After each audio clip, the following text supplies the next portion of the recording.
Boa tarde, pessoal. Gostaria de me apresentar primeiro. Meu nome é Rodrigo Ferreira, quem não me conhece. Eu sou gastroenterologista, endoscopista, trabalho em terapia intensiva e atualmente eu sou responsável técnico de 3 unidades de terapia intensiva na cidade. A UTI geral do Hospital São José, para casos doenças comuns, os leitos dedicados à Covid do Hospital São José e a UTI do Hospital São Joaquim. Eu não trabalho sozinho, tenho 3 colegas médicos que me ajudam, né, a tocar essas 3 UTIs. Então, a UTI geral do Hospital São José, a doutora Renata, a UTI do São Joaquim, o doutor Rafael, e os leitos dedicados à Covid no São José, o doutor Alexandre. Mas eu sou o responsável técnico das 3 unidades. Eu vim aqui gravar esse vídeo a pedido da secretária de saúde, a Sandra. Ela me pediu para esclarecer algumas questões técnicas, né, a respeito do aumento do número de vagas dedicadas ao Covid na nossa cidade de Ituiutaba. Eu acho que para ajudar a entender, eu vou contar um pouquinho da nossa experiência, da minha experiência, desde o ano passado, quando tudo isso começou, né, lá meados de fevereiro, março de 2020. Quando a gente percebeu que teríamos casos de Covid na cidade e nós não tínhamos a estrutura de UTI, de enfermaria, de equipamento, de material humano, a gente começou a estudar, fazer inúmeras reuniões com o poder público, com promotoria, com os leigos, né, da comissão de Covid externa. Eu fui até Uberlândia, minha formação foi na Universidade Federal de Uberlândia. Eu estive lá. Na época eles tinham só 4 leitos de UTI para pacientes Covid e só tinham 4 pacientes internados na universidade. Então eu estive lá, conversei com o colega responsável pela unidade, aprendi a experiência dele, né, as orientações em relação à equipe, a treinamento, EPIs, que é o material de segurança. Peguei várias informações, olhei também o pronto atendimento da UFO, como que eles estavam padronizando o atendimento desses pacientes.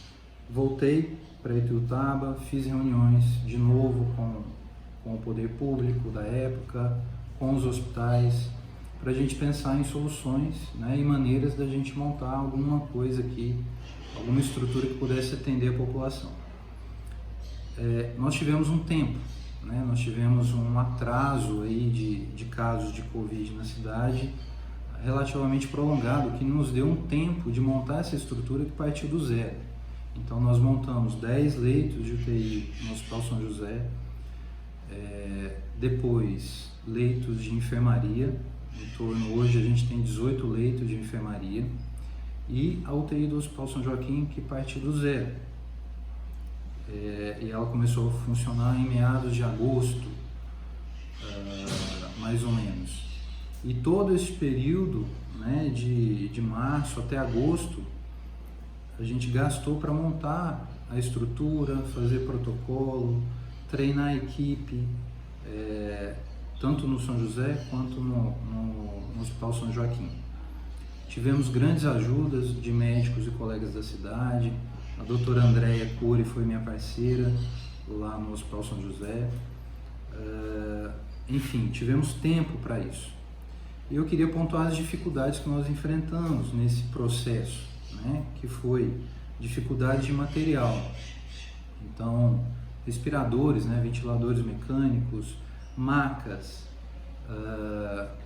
suporte de UTI, monitores, ar-condicionado. A gente procurou saber até de uma capela, como se fosse uma capela que cobria o paciente para evitar a contaminação dos profissionais que trabalhavam com o paciente. EPIs, foi uma luta para a gente conseguir material, roupas, né, para proteção, face shield, máscaras N95, porque tudo começou a faltar no mercado. Então foi um embate muito grande.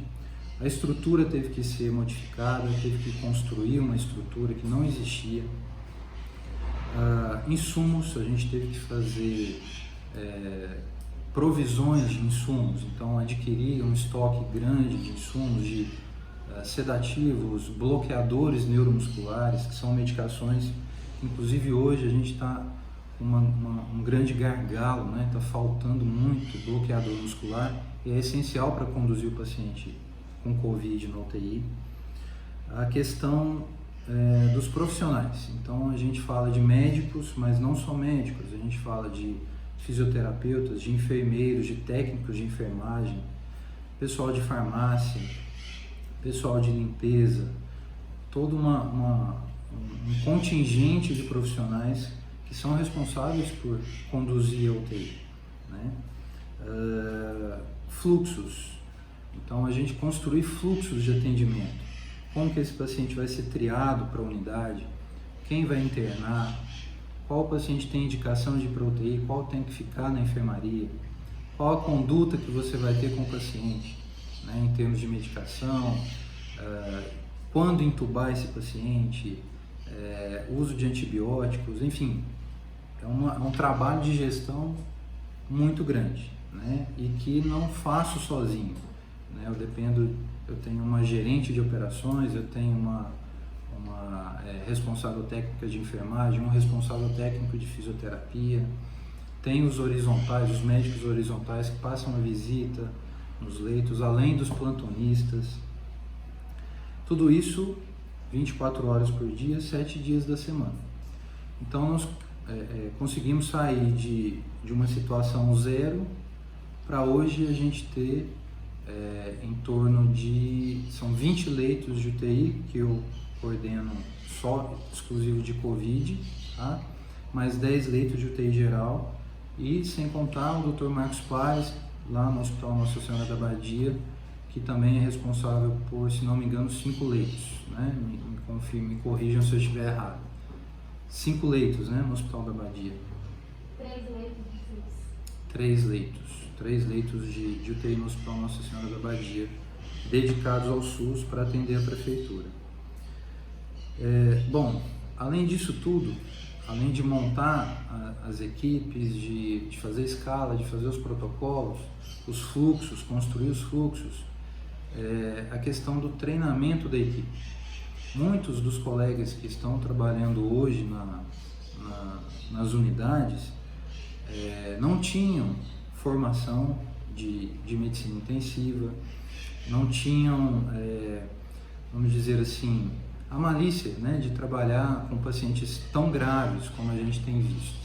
Isso demanda tempo, né, demanda esforço de treinamento, mudança de cultura, treinamento tanto de enfermagem, a fisioterapia treina, a responsável técnica da fisioterapia treina os fisioterapeutas, a responsável técnica de enfermagem treina as enfermeiras, os médicos, os sêniores treinam os médicos mais jovens. Tudo isso é necessário tempo. Nós já entramos em contato, inclusive, com pessoas ligadas à questão de construção de leitos, né, a partir do zero. Por exemplo, São Paulo, capital, a cidade de São Paulo. A gente tem contatos lá de pessoas que montaram hospitais de campanha, lá no Ibirapuera, alguns bairros mais periféricos da cidade de São Paulo. A questão de montar o espaço é relativamente fácil, relativamente tranquila. Mas para fazer isso funcionar e funcionar com qualidade, a gente tem um hiato de tempo grande que talvez a nossa cidade não tenha, neste momento, esse tempo para fazer isso, para fazer essa estrutura funcionar. A gente brinca, né? Levantar a parede é fácil, fazer o que está lá dentro funcionar é difícil. E a gente tem que lembrar da particularidade do paciente COVID. O paciente COVID, ele desenvolve uma doença pulmonar que a gente já conhecia, o padrão dessa doença pulmonar, não é uma novidade. É uma doença pulmonar grave, a doença pulmonar mais grave que existe na UTI, que é a síndrome de angústia respiratória do adulto, chamada de ARDS, antigamente chamada de SARA. Essa doença que pode ser causada por várias coisas, ela tem várias etiologias, várias causas. O Covid é só uma delas. E o paciente que vai para a UTI, ele desenvolve a ARDS, né, que é esse pulmão grave, esse pulmão inflamado. A gente já tinha esses casos em UTI, só que era assim, 1 por mês, 2 por mês, a gente via um aqui, outro acolá, né? Agora não, agora a gente tem vários casos internados ao mesmo tempo na UTI. Então é um paciente complexo que demanda um conhecimento médico, técnico, que às vezes nem, né, os especialistas como eu têm. A gente tem que estar estudando sempre, tem que estar renovando o conhecimento sempre, trocando ideia com outros colegas. O que você está fazendo aí na sua unidade, né? O que você está fazendo de bom? O que você acha disso, de aquilo? Então há uma curva de aprendizado, né? Então é muito difícil a gente colocar pessoas, eu não vou dizer inexperientes, mas pessoas que têm pouca afinidade e pouco treinamento, pouca vivência com esses casos graves numa unidade onde eu tenho muitos pacientes graves. O paciente COVID é muito trabalhoso, ele demanda muito trabalho da equipe, né? A carga de trabalho da equipe da UTI COVID, ela é de 4 a 5 vezes maior que a carga de uma UTI geral. Hoje, quando eu passo visita na UTI geral, parece que eu estou no céu, é super tranquilo passar a visita na UTI geral do que passar a visita na UTI COVID. Então, respondendo aos questionamentos da Sandra, né, sobre a montagem de um hospital de campanha, eu acho que o número de profissionais qualificados que a gente tem na cidade, eles estão sendo usados, todos eles. E eles estão, é claro que há exceções, mas a maioria tem transitado por todos os 3 serviços que estão atendendo Covid. Então, estão trabalhando no Hospital São José, no Hospital São Joaquim, no Hospital Nossa Senhora da Abadia, incluindo fisioterapia, enfermagem. Eu tenho enfermeiras da minha UTI que trabalham no pronto-socorro também e vice-versa. Então há um esforço pessoal, um esforço técnico, um esforço de boas intenções, eu acredito que de todos, né, tem feito esse esforço conjunto, sem pensar em diferenças ideológicas ou diferenças de opinião, mas todos têm pensado no bem da população e como resolver isso de maneira, como poder ajudar a nossa população da melhor maneira possível. Mas sempre levando em conta também a segurança destes pacientes, né? Eu preciso garantir não só que o paciente seja internado, eu preciso garantir que ele vai ter um bom atendimento. O meu papel principal é esse, é lá dentro garantir que ele vai ter um bom atendimento. E acredito que isso todos estamos tendo esse esforço conjunto de fazer. Estarei aberto para mais questionamentos da Sandra, da secretária, quando ela quiser, eu estarei aqui disponível para responder. Obrigado.